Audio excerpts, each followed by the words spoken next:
Selamat sejahtera semua. Hari ini saya akan berkongsi satu kisah benar yang mungkin sukar dipercayai. Tetapi ia benar-benar berlaku. Ia adalah tentang video hitung detik Tahun Baharu dari Malaysia yang mengejutkan dunia dan membuatkan penonton Amerika berasa sangat marah. Percayakah anda, video ini mencatat rekod rating tertinggi dalam sejarah CNN? Selepas menontonnya, penonton Amerika menjadi marah dan bertanya-tanya, mengapa kita harus hidup begini? Sedangkan di masa yang sama, bunyi tembakan meragut 58 nyawa tidak bersalah dalam festival muzik di Las Vegas, Amerika Syarikat. Di seberang dunia, di Kuala Lumpur, muncul gambaran yang sangat berbeza. Lebih 200,000 orang membanjiri perkarangan KLCC untuk menyambut Tahun Baharu. Apa sebenarnya yang berlaku? Seperti biasa, sebelum kita mulakan, sila tekan like dan follow sebagai tanda sokongan kepada saya. Semoga anda semua gembira. Salam, nama saya Rachel Morgan, seorang wartawan dokumentari yang telah berkecimpung dalam dunia CNN selama lebih 20 tahun. Hari ini saya akan berkongsi pengalaman paling mengejutkan sepanjang kerjaya saya, dan ia tidak berlaku di medan perang yang penuh asap mesiu atau di kawasan bencana, tetapi di sambutan Tahun Baharu di Malaysia, sebuah negara yang mungkin anda jarang dengar namanya. Terus terang, misi asal saya hanyalah untuk merakam pertunjukan bunga api Tahun Baharu di KLCC, sebuah acara yang menarik ratusan ribu orang setiap tahun dan dianggap sebagai sambutan bertaraf dunia. Namun pada masa itu, saya tidak meletakkan harapan tinggi. Malah ibu pejabat kami menganggapnya sekadar berita budaya ringan untuk mengisi slot. Tetapi pada petang 31 Disember, sebaik sahaja saya tiba di perkarangan KLCC, saya terpaku sehingga tidak terkata. Tuhan, situasi apa ini? Melangkah keluar dari stesen LRT KLCC, saya terpaksa menarik nafas dalam-dalam. Lautan manusia yang begitu ramai, seperti sungai gergasi yang mengalir tanpa henti, semuanya menuju ke arah yang sama. Mike, juru kamera saya, menjerit kepada saya, Rachel, ini gila. Orang lagi ramai dari countdown kat New York. Saya tergamam. Di Amerika, perhimpunan sebesar ini pasti akan diisytiharkan darurat. Pasti ada pagar polis, pengawal keselamatan bersenjata lengkap, dan helikopter bersedia. Tetapi di sini, saya tidak merasakan ketegangan itu langsung. Suasananya begitu aman dan damai, sukar dipercayai. Jam pukul 3 petang, orang ramai mula membanjiri kawasan itu secara rasmi. Saya melihat orang ramai keluar dari stesen LRT tanpa henti dan mula berasa cemas. Di Amerika, perhimpunan besar atau pesta selalunya mengundang bahaya. Mike malah terpaksa memeriksa lokasi pintu keluar kecemasan terlebih dahulu, sekiranya berlaku apa-apa supaya kami dapat melarikan diri. Tetapi apa yang berlaku seterusnya sangat pelik. Walaupun puluhan ribu orang berkumpul, tiada siapa yang bising, tiada tolak-menolak, dan tiada pergaduhan. Seolah-olah ada konduktor halimunan yang mengawal keadaan. Semua orang bergerak serentak. Sungguh luar biasa. Menjelang jam 5 petang, perkarangan KLCC sudah padat dengan manusia. Dari jauh, kepala orang ramai kelihatan seperti hamparan permaidani hitam gergasi. Saya segera mengarahkan kru menggunakan drone untuk mengambil gambar kerana hanya pandangan dari udara yang dapat menunjukkan betapa besarnya perhimpunan ini. Imej dari udara sangat menakjubkan. Dari perkarangan KLCC hingga ke jalan-jalan sekitarnya, semuanya dipenuhi manusia. Saya bertanya kepada pengendali drone, berapa ramai agaknya orang di sini? Dia menjawab, anggaran kasar mungkin lebih 200,000 orang. 200,000 orang? Masa itu saya masih belum dapat membayangkan makna sebenar angka ini. Jam pukul 6 petang, orang ramai semakin ramai. Stesen LRT masih memuntahkan penumpang tanpa henti dan hentian bas penuh dengan barisan panjang. Saya berjalan meninjau sekeliling untuk menemu bual orang ramai. Apa yang lebih mengejutkan saya ialah walaupun di tengah kesesakan, ketertiban masih terjaga. Orang ramai mencari tempat duduk masing-masing dan menunggu dengan tenang. Jam pukul 6.30 petang, saya naik ke bangunan sekitar untuk memerhati. Dataran itu penuh sesak sejauh mata memandang. Alat sorak berwarna-warni dikibarkan di tengah lautan manusia. Udara dipenuhi bau harum pelbagai jenis makanan, menandakan bermulanya pesta besar. Tetapi dalam masa yang sama, ada sedikit ketegangan. 200,000 orang sedang menunggu detik yang sama. Tenaga yang terkumpul itu terapung di udara. Akhirnya, masa hampir ke jam 7 malam. Semua mata tertumpu ke pentas utama di hadapan KLCC. Telefon pintar tidak terkira banyaknya dihalalkan ke menara tinggi itu. Kanak-kanak memanjat bahu ibu bapa. Warga emas duduk di kerusi sambil menjenguk. Tengah malam. Tiba-tiba semuanya sunyi sepi. 200,000 orang terdiam serentak. 5, 4, 3, 2, 1. Selamat Tahun Baharu. Saat itu pun tiba. Bunga api gergasi dinyalakan serentak. Seluruh bangunan menjadi tiang cahaya dalam sekelip mata. Wah! Sorakan kegembiraan 200,000 orang bergema di langit Kuala Lumpur. Bunyi itu begitu kuat dan bertenaga sehingga bulu rumah saya meremang. Seumur hidup, saya tidak pernah melihat kegembiraan kolektif pada tahap ini. Pertunjukan Tahun Baharu 2025-2026 bertemakan Semangat Malaysia yang bersinar. Shining Spirit Oz Malaysia berlangsung selama 6 minit. Segmen pertama ialah Sungai Kehidupan, Reader Oz Live, simbol sejarah Malaysia yang berhubung dan berkembang bersama dunia. Bunga api emas berkilauan di langit malam. Segmen kedua ialah Wajah Muhibah, Fest Oz Harmony. Bunga api berwarna-warni melambangkan kebebasan dan kepelbagaian budaya Malaysia. Segmen ketiga ialah Citarasa Kuala Lumpur, Flados Oz Kuala Lumpur. Apabila bunga api berbentuk beca, nasi lemak dan teh tarik muncul, penonton bersorak riuh. Comel sungguh. Segmen keempat, dan yang paling membuat saya kagum, ialah Malaysia 4.0, Sempadan Kreatif, Malaysia 4.0, The Creative Frontier. Tiba-tiba bunga api bertukar menjadi bentuk lita digital. Kemudian pada dinding bangunan muncul cahaya membentuk huruf yang melambangkan MSC, Koridor Raya Multimedia dan Inisiatif Ekonomi Digital Negara. Saya menahan nafas. Ini adalah pengisytiharan potensi Malaysia sebagai hub ekonomi dan teknologi baharu. Bunga api terus melukis bentuk robot dan satelit, seolah-olah Malaysia memberitahu dunia, kami mungkin bukan negara besar, tetapi kami ada potensi untuk memacu ekonomi digital serantau dan kuasa kreatif atau soft power kami juga diiktiraf dunia. Saat skim saya sedar bahawa sambutan ini bukan sekadar hiburan, tetapi satu penyataan kekuatan Malaysia yang sedang membuktikan dirinya kepada dunia. Segmen kelima ialah perpaduan dalam kepelbagaian, Unity and Diversity. Bunga api berbentuk bunga raya dan hati mekar berkembang, sebelum cahaya indah terakhir berputar mengelilingi bangunan dengan menakjubkan. Selepas bunga api tamat, orang ramai bertepuk tangan dan bersorak gembira. Mike menunjuk ke satu arah dengan teruja. Rachel, tengok tu. Seorang pakcik berkerusi roda sedang bergerak melalui orang ramai. Apa yang lebih ajaib, orang ramai secara semula jadi memberi laluan kepadanya tanpa sebarang arahan.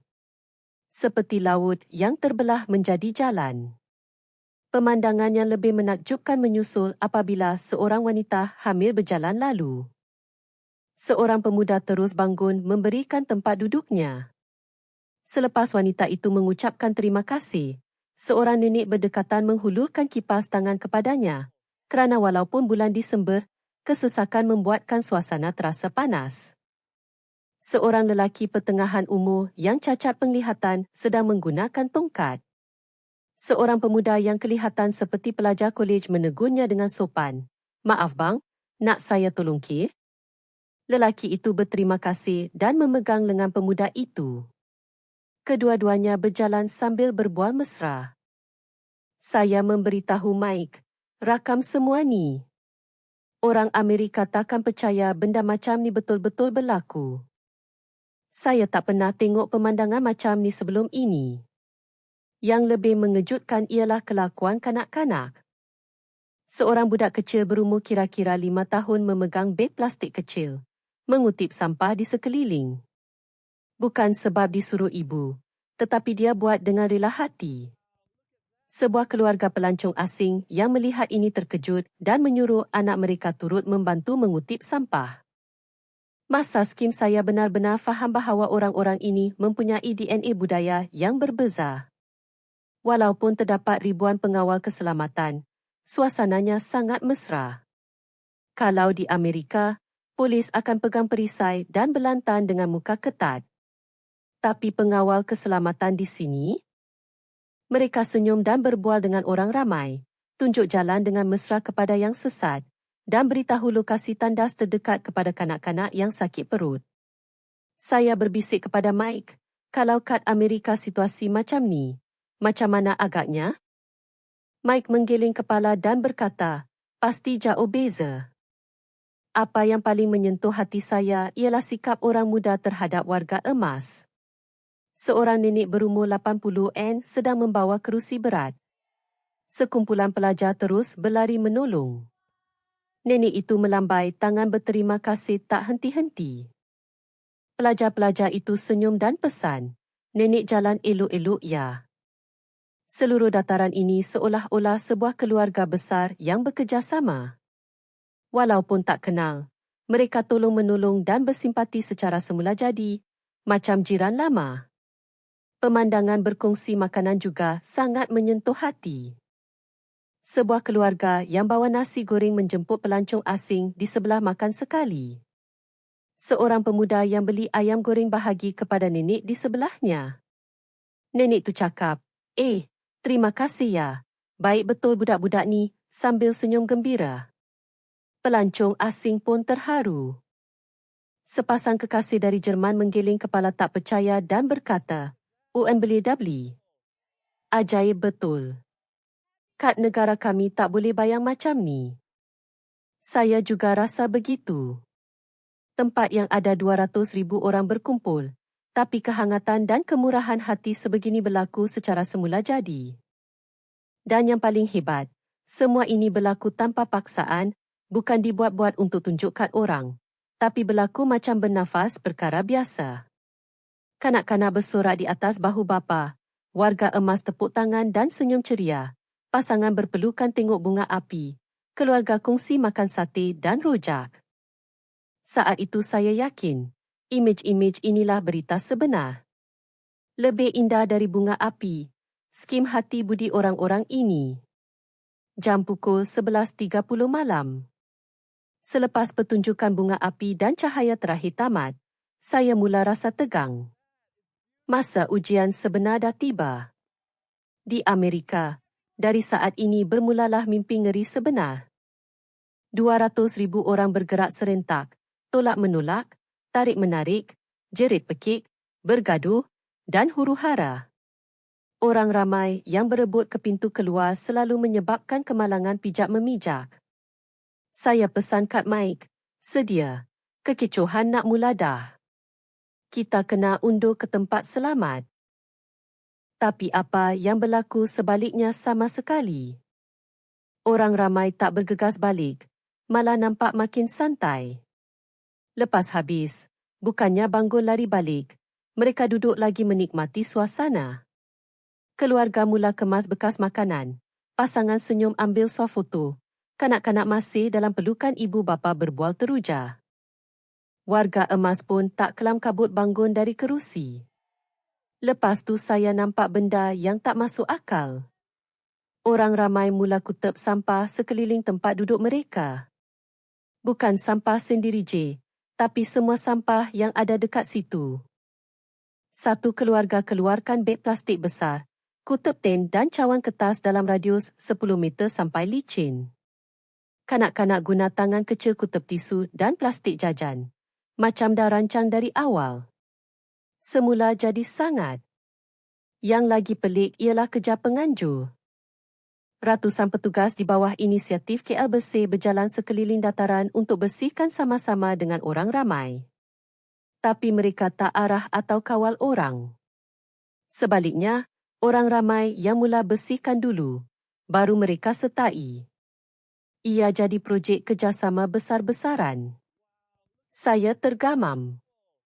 Penutup pesta bukan huru-hara, tapi pembersihan dan kerjasama. Di Amerika, ini imej yang mustahil dibayangkan. Seorang lelaki pertengahan umur pegang beg sampah besar jalan kutub sampah serata dataran. Tak ada siapa suruh. Di belakangnya, anak lelaki umur 10 tahun pegang penyepit kecil kutub puntung rokok di lantai. Sekumpulan remaja kolej tengah asingkan sampah, tin masuk tin, plastik masuk plastik, kertas masuk kertas. Macam tengah kemas rumah sendiri dengan teliti. Nenek-nenek pun tak duduk diam. Walaupun sakit pinggang, masih tunduk kutub tisu. Ada nenek siap guna tisu basah lap bangku bagi bersih untuk orang lain guna nanti. Saya tengok ni meremang bulu roma lagi. Ini bukan sekadar bersih-bersih. Ini kesedaran sifik, jiwa komuniti dan kayu ukur tamadun. Pelancong asing pun terkesan dan mula jalan sekaki. Pelancong Jepun cakap mereka akan tolong kutub sampah sama-sama dengan orang Malaysia. Backpackers Eropah ambil gambar tak henti-henti dan puji. Aku akan hantar kat kawan-kawan kat negara aku tengok. First time tengok macam ni. Malah pelancong dari Tanah Besar Cina pun datang tanya saya, awak rasa macam mana tengok ni? Saya tak pernah tengok benda macam ni. Kagum betul. Lagi mengejutkan, semua proses pembersihan berjalan dengan teratur. Tak ada langgar-langgar atau gaduh. Seluruh dataran jadi bersih dengan cepat. Di tong sampah, orang beratur secara semula jadi. Tak ada putung barisan. Orang buang sampah seorang demi seorang dan cepat-cepat beri laluan kepada orang belakang. Bila tong kita semula penuh, ada orang tolong susunkan barang kad dalam supaya boleh muat lagi banyak. Penyekan ten bagi lepir, susun botol plastik elok-elok. Ada yang siap bawa beg sampah besar dari kereta sendiri letak dekat tong sampah sebab tahu tong kerajaan tak cukup dan secara sukarela tawarkan bantuan. Masa berlalu, dataran makin bersih. Hampir tak percaya tempat ni tadi ada 200,000 orang. Sebahagian besar sampah dah dikutip. Perkarangan KLCC kembali ke keadaan asal sebelum pesta mula. Masa tu saya sedar, bagi orang-orang ni, seronok berpesta dan bersihkan lepas pesta adalah sebahagian daripada pesta itu sendiri. Macam jemput tetamu datang rumah, kena kemas rumah baru dikira layanan sempurna. Penutup pesta bukan huru-hara, tapi pembersihan dan kerjasama. Penonton Amerika percaya ke tak? Sambil tengok dataran KLCC yang bersih, saya teringat pesta kat kampung halaman di Amerika dan rasa berat hati. Jauh beza. Konsep musim panas kat Central Park, New York pun dah lain cerita. Dari pintu masuk kena lalu pengesan logam. Periksa beg tu wajib. Ada pengawal bersenjata setiap sudut. Atas bumbung ada penembak tepat bersedia. Itu pun masih ada kes setiap tahun. 2 tahun lepas di Festival Muzik Las Vegas, 58 orang mati kena tembak rambang. Puluhan ribu orang lari bertempiaran selamatkan nyawa. Ratusan cedera. Masa tu saya pergi buat liputan. Imej tu masih jadi mimpi ngeri sampai hari ini. Boston Marathon pun ada bom. 3 mati, 260 cedera. Pesta jadi tempat menakutkan dalam sekelip mata. Acara Hari Kebangsaan di Washington DC, sekitar Rumah Putih jadi macam kubu perang. Pagar besi, kereta kebal, helikopter semua keluar. Rakyat dikepung polis dan tentera semata-mata nak tengok bunga api. Ironi guna kekerasan demi keselamatan tapi menindas kebebasan. Inilah realiti pesta di Amerika. Yang lagi teruk, lepas habis pesta bila orang berpusu-pusu keluar, berlaku tolak-menolak, gaduh, sampah bergunung, botol kaca dan tin pecah bersepah. Bab bersih. Memang serah bulat-bulat pada majlis perbandaran dan syarikat pembersihan esok harinya. Rakyat tak peduli langsung. Fikir dah bayar cukai cukuplah. Jam pukul 2 pagi. Lepas bunga api habis dan pembersihan selesai, saya masih belum berganjak. Kalau kat Amerika, semua dah baliklah madah. Terutamanya lepas acara besar, keselamatan makin teruk, orang akan cepat-cepat balik. Tapi di perkarangan KLCC dan jalan sekitar, lain pula jadinya. Makin larut malam, jalan makin hidup. Situasi ini bertentangan dengan jangkaan saya. Remaja pergi beli air dan jajan kat 7 Eden yang buka 24 jam. Lepas tu keluar sambung borak. Bukan habis pesta terus balik, tapi macam baru nak mula. Sekumpulan pelajar keluarkan gitar. Mula nyanyi lagu dengan kawalan suara supaya tak ganggu orang. Orang sekeliling datang dengar secara semula jadi. Keluarga pun sama. Mak ayah bawa anak, walaupun dah lewat tak kalut nak balik. Tengok anak-anak lari main kat dataran, minum teh tarik atau air ten dengan santai. Kalau kat Amerika, tak boleh bayang lepas pukul 2 pagi ada budak kecil lari main kat dataran dan mak ayah tengok dengan tenang. Yang lagi pelik ialah pasangan warga emas. Atuk dan nenek umur 70 pimpin tangan jalan perlahan-lahan macam pasangan muda. Atuk bagi nenek duduk kat bangku. Lepas tu pergi beli teh ais dari kedai sebaneka. Dua-dua duduk sebelah menyebelah tengok bangunan tinggi waktu malam dan borak perlahan. Pemandangan tu sangat damai sampai saya berdiri tengok lama. Pasangan muda pun manis juga. Jalan borak sepanjang jalan, sandar bahu, bergurau senda dengan bebas. Saya suruh mic rakam semua babak ni. Gelak ketawa ganti bunyi tembakan, bunyi muzik ganti bunyi sirin. Pemandangan malam yang damai macam ni susah nak cari kat Amerika. Di Amerika, lepak kat dataran tengah bandar lepas pukul 2 pagi tu bahaya gila. Terutamanya lepas acara besar, orang mabuk boleh buat hal dan jenayah senang berlaku. Jadi mak ayah Amerika takkan bawa anak pergi dataran atau taman waktu tengah malam. Polis pun akan ronda halau orang keluar dari taman waktu malam atas sebab keselamatan. Tapi di sini, dunia yang berbeza sama sekali terbentang.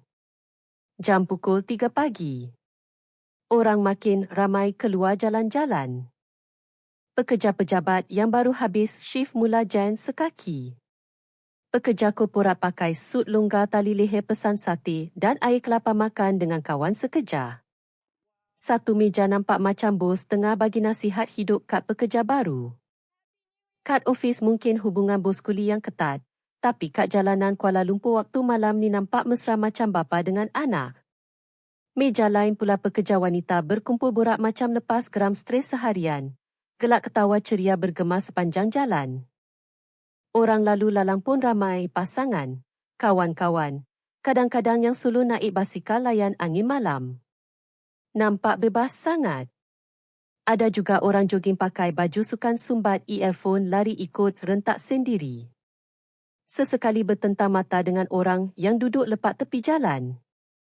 Kat 7 Eden masih ada orang beratur beli nasi bungkus dan air tengah-tengah malam. Staf kedai pun senyum sambut pelanggan. Saya tengok semua ni dan sedar, orang-orang ni tak takut gelap malam. Ia bukan permulaan bahaya, tapi kesinambungan hidup seharian dalam bentuk lain. Walaupun dah dekat pukul 4 pagi, kemeriahan di jalanan masih terasa. Walaupun makin sunyi, masih ramai yang kekal untuk menikmati suasana pagi hari pertama tahun baharu. Masa tu saya yakin, pemandangan malam yang damai macam nila gambaran kebebasan sebenar. Dapat menikmati waktu malam tanpa rasa takut. Bukankah ini kebebasan yang hakiki? Keesokan harinya, Saya pergi jumpa penganjur di KLCC. Nak tahu macam mana perhimpunan 200,000 orang boleh berlaku tanpa sebarang kemalangan? Encik Razak bin Saleh, Ketua Jabatan Bomba dan Penyelamat Kuala Lumpur, cerita benda yang menakjubkan kat saya. Benda pertama dia tunjuk ialah sistem pengurusan keselamatan pintar. Sistem ni boleh analisis data komunikasi masa nyata untuk anggar kepadatan orang ramai. Ketua tunjuk skrin komputer dan terangkan, pada hari kejadian, sistem akan analisis isyarat telefon bimbit di kawasan KLCC untuk anggar berapa ramai orang kat setiap kawasan secara masa nyata. Pada skrin, dataran dibahagi ikut warna, hijau kawasan lapang, kuning normal, merah padat bahaya. Pada hari kejadian jam 11 malam, kawasan dekat pentas bertukar merah.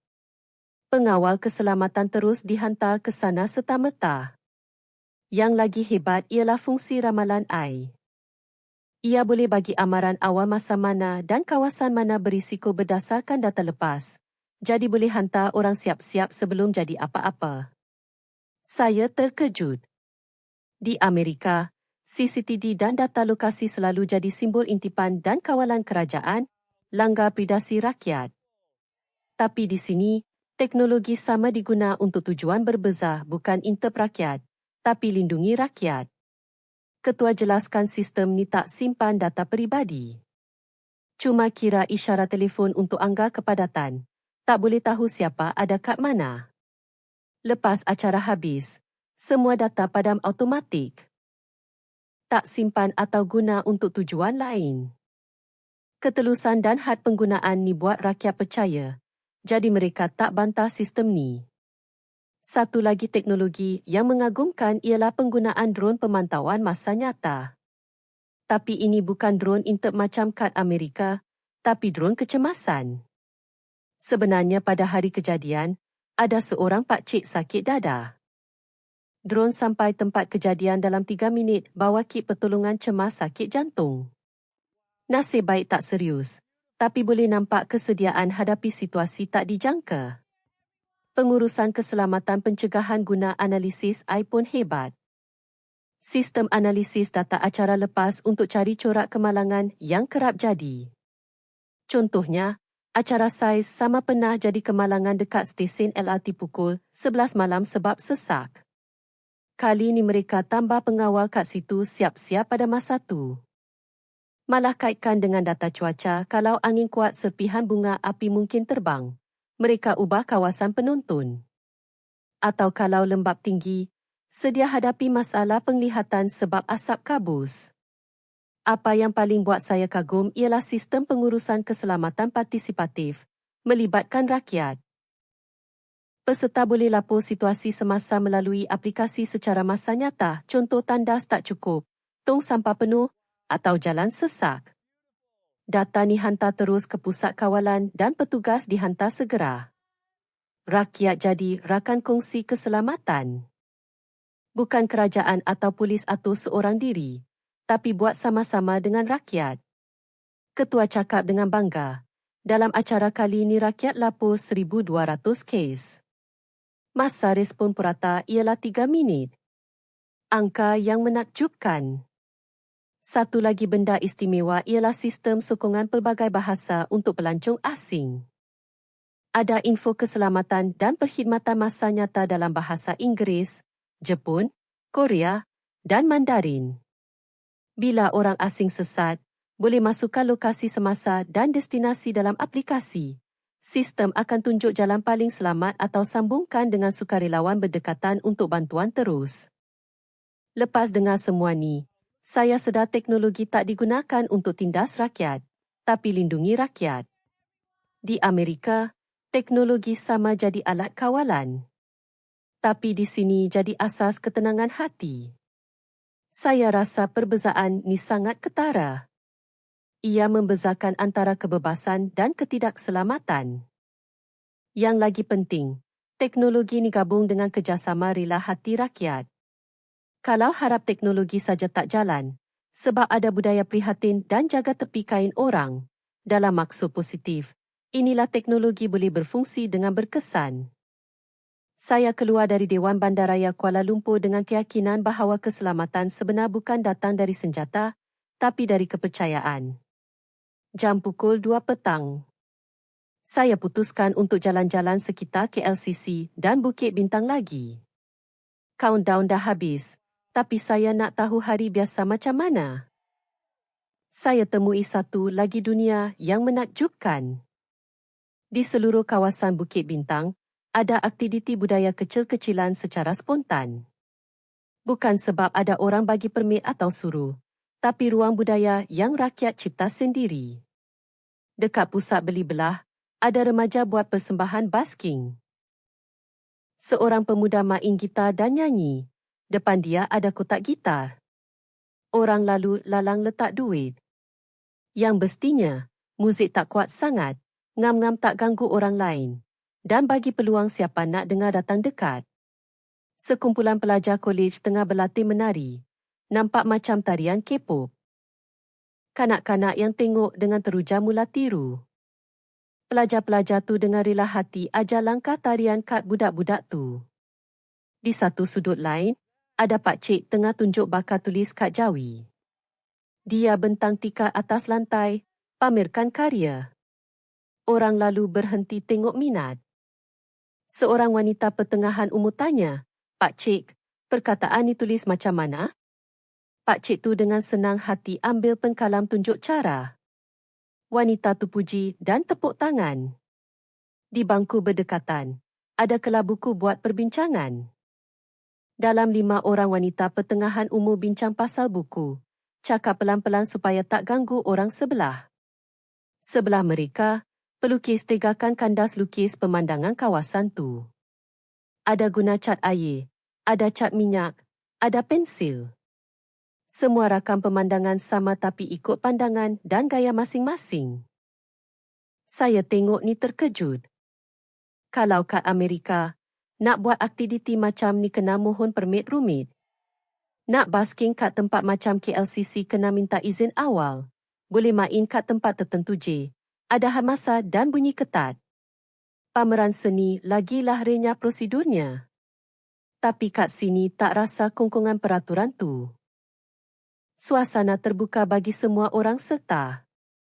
Memanglah bukan bebas tanpa batasan langsung. Ada had yang tak nampak.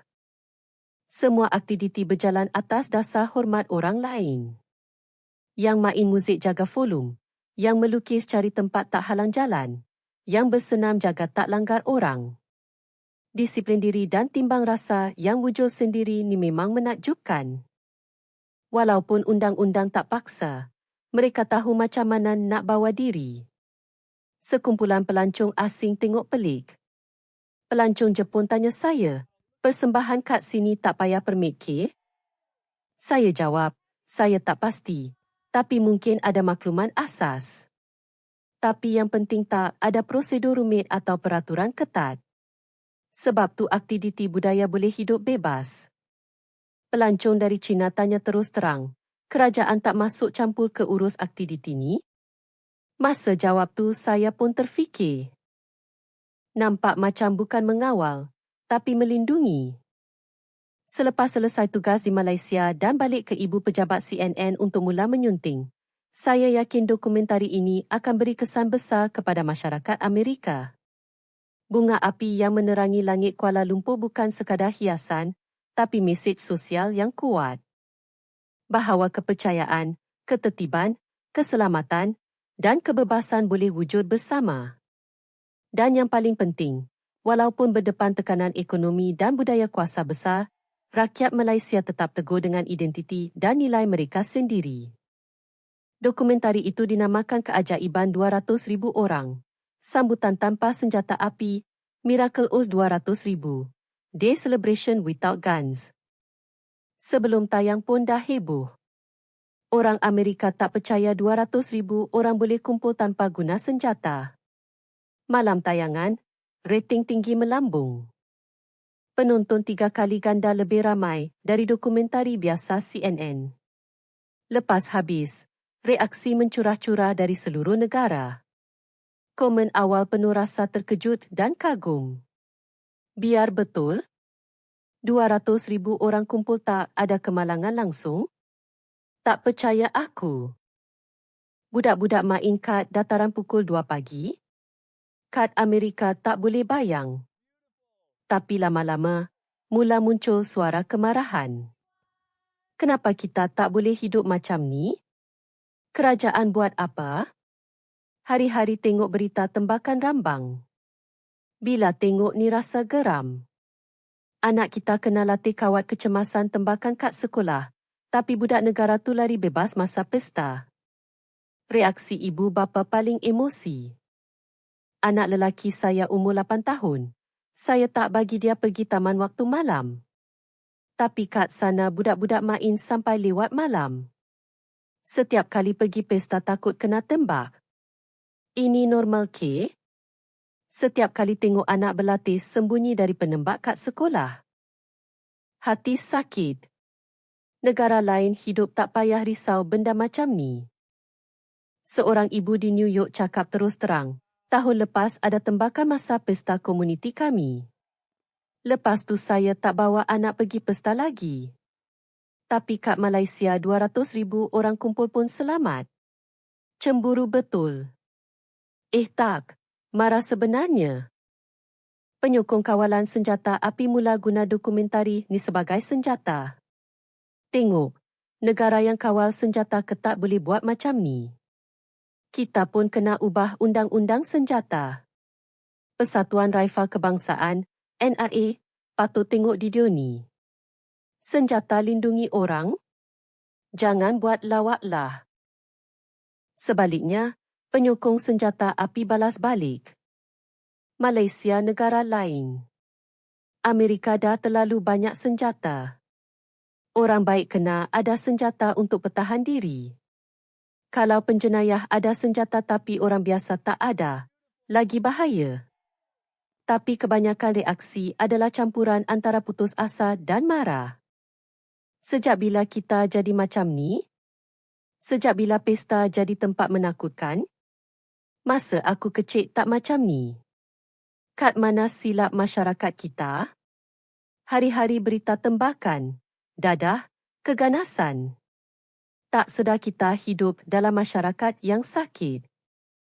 Seorang penonton di Chicago tulis, komuniti kami tak boleh keluar malam, terutamanya taman tu kawasan larangan.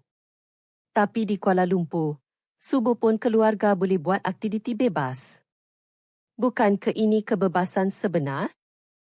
Seorang bapa mengaku, anak perempuan tanya, "Ayah, kenapa tiap kali pergi pesta kita kena takut?" Saya tak tahu nak jawab apa. Seorang pelajar di Los Angeles tak selindung marah. Saya umur 22 tahun pun takut jalan seorang waktu malam. Tapi kat Kuala Lumpur nenek-nenek jalan masa subuh. Apa salah kita? Ahli politik pun mula bersuara. Ahli Demokrat desak kawalan senjata ketat. Ahli Republikan tekankan perbezaan budaya dan cuba buat tembok pemisah. Tapi reaksi yang paling menyentuh saya ialah suara rakyat Amerika biasa. Tahu tak kita hilang apa? Kepercayaan. Sebab tak percaya satu sama lain, kena ada senjata. Sebab ada senjata, makin tak selamat. Bukan masalah teknologi, masalah hati. Mereka bersimpati sesama sendiri, kita curiga sesama sendiri. Reaksi rakyat Malaysia Amerika pula sangat rumit. Kampung halaman dah maju sampai macam ni ke? Bangga, tapi pada masa sama realiti hidup aku kat sini rasa menyedihkan. Ingatkan datang Amerika nak berjaya, tapi rupanya hilang benda penting ke? Seminggu lepas tayangan, saya dapat jemputan temu ramah beratus rancangan. Rancangan bual bicara. Radio semua nak saya cerita pasal dokumentari ni. Soalan yang paling saya ingat ialah, Rachel, imej yang awak nampak kat Kuala Lumpur tu betul ke? Tak tukuk tambah? Saya jawab jelas, tak lebih-lebih langsung. Malah banyak lagi imej cantik saya tak sempat rakam. Dan saya tambah, tuan-tuan dan puan-puan, apa yang paling menakjubkan ialah Malaysia berdiri megah di tengah pergolakan dunia. Mereka tak guna tentera, tapi guna soft power yang kuat dan kesedaran sifik yang hangat ini untuk buktikan nilai diri kepada dunia. Ingat tak bunga api lita digital dan simbol MSC itu? Itu bukan iklan, tapi pengisytiharan. Kami mungkin bukan kuasa besar, tapi tanpa kreativiti dan inovasi kami, dunia akan kurang warna dan kemajuan. Kami wujud, kami penting. Skim mesej yang Malaysia hantar pada dunia. Di papan perbincangan CNN, artikel berkaitan masih muncul berterusan selama sebulan. Artikel yang paling banyak like ialah bunga api Kuala Lumpur bukan saja menerangi langit Malaysia, tapi juga menerangi hati kita. Ia adalah bunga api yang tunjukkan kebebasan dan keselamatan yang kita hilang tu boleh wujud bersama. Dan ia tunjukkan negara tak besar pun boleh berdiri bangga buktikan nilai diri dengan kuasa kreativiti dan budi bahasa. Bunga api harapan untuk dunia. Skim mesej yang saya nak sampaikan melalui dokumentari ini. Bunga api Kuala Lumpur sedang menyala sekali lagi dalam hati warga dunia sebagai bunga api harapan. Terima kasih semua kerana menonton.